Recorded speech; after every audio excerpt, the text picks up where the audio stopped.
Decisão do Copom no Brasil no dia de ontem, juntamente com a decisão do Fed nos Estados Unidos e aumento das taxas de juros na Europa, seguido de alguns dados relativos à inflação ao produtor também por lá. Esses são alguns destaques para o dia de hoje.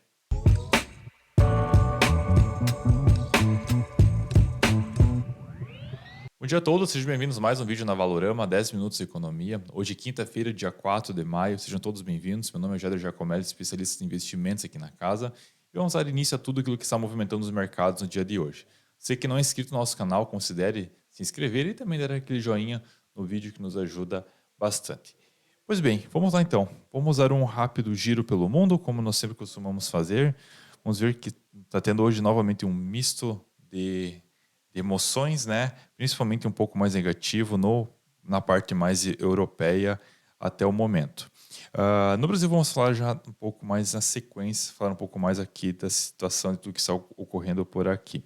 Bom, quanto ao nosso índice aqui, o monômetro, né, está no patamar entre neutro e ganancioso, acabou de vir para o neutro, o mercado está um pouco mais precavido perante algumas situações que acabaram acontecendo no dia de ontem. Nós já vamos explicar em maiores detalhes. O índice do VIX também reflete isso, está subindo 10%, 10,5% a casa de 20%. E o nosso dólar hoje está subindo 0,39 depois de um dia de queda no dia de ontem. Pois bem, quanto ao nosso calendário econômico, então, vamos tratar alguns pontos aqui. Vamos começar de forma, então, cronológica. No dia de ontem, nós tivemos a decisão da taxa de juros no Brasil e nos Estados Unidos.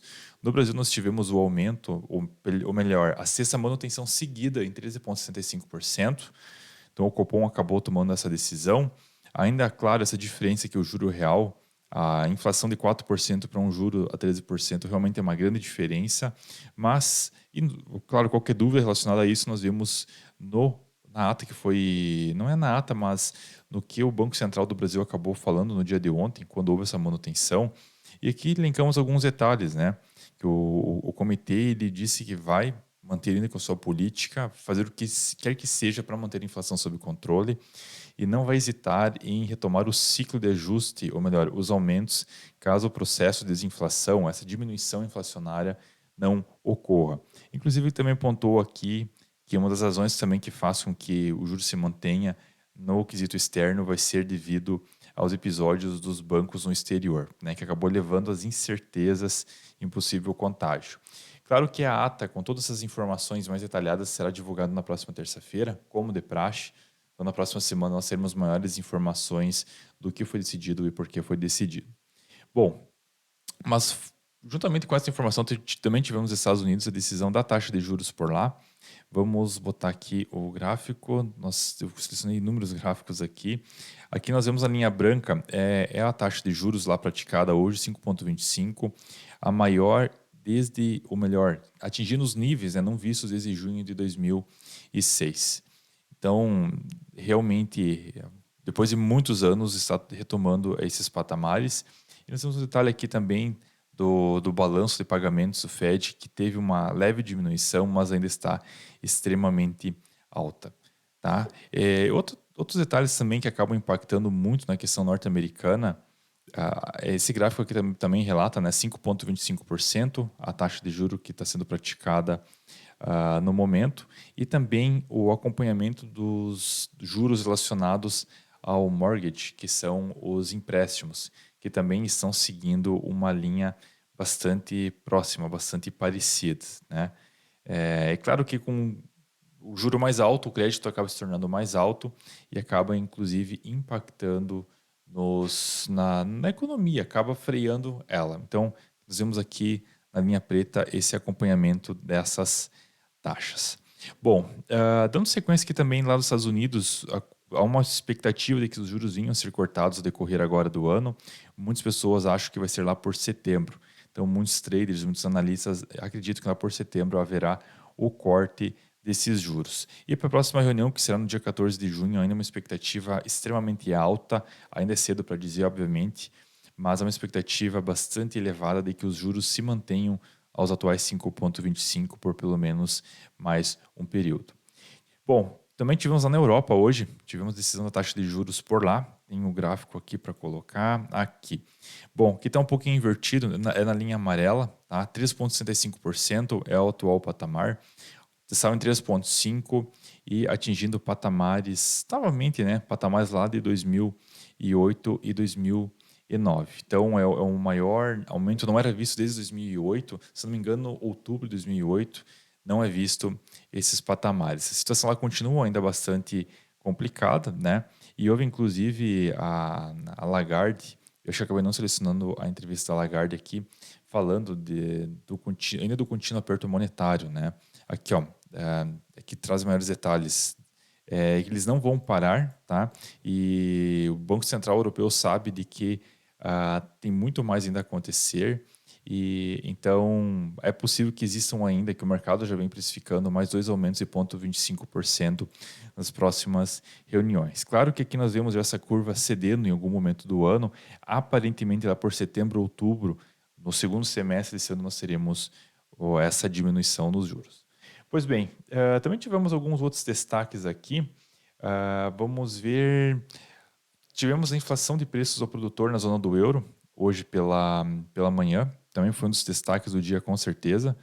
Aqui o PPI, relativo na base anual, que se manteve em 5,9%. Agora para o mês de março, veio dentro do projetado, né? Então, realmente, a inflação lá está cedendo.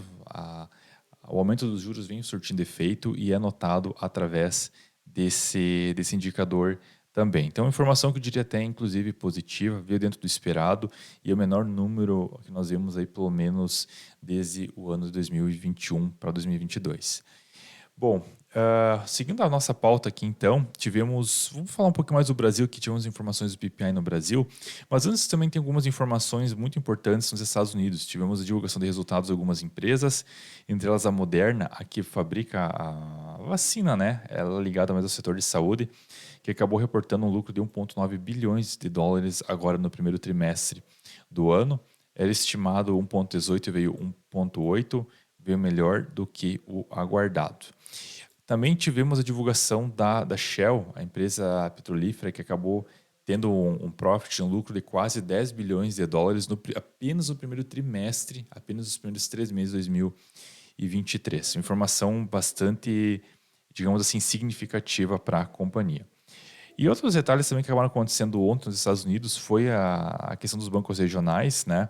Que acabaram sofrendo muito. Um deles é o PacWest Bank Corp, que é um banco regional também que acabou sofrendo ontem.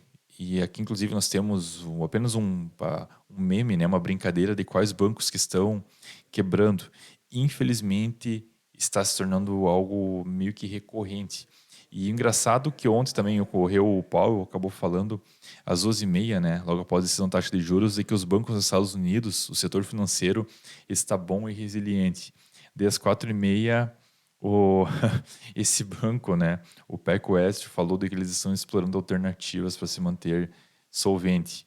E aqui está o gráfico dela, já nos últimos dias ela vem apresentando uma queda bastante significativa. Claro que é até um tanto cômico, né, o que anda acontecendo, mas eu acredito sim que o sistema financeiro norte-americano está bom, mas apenas para os grandes bancos.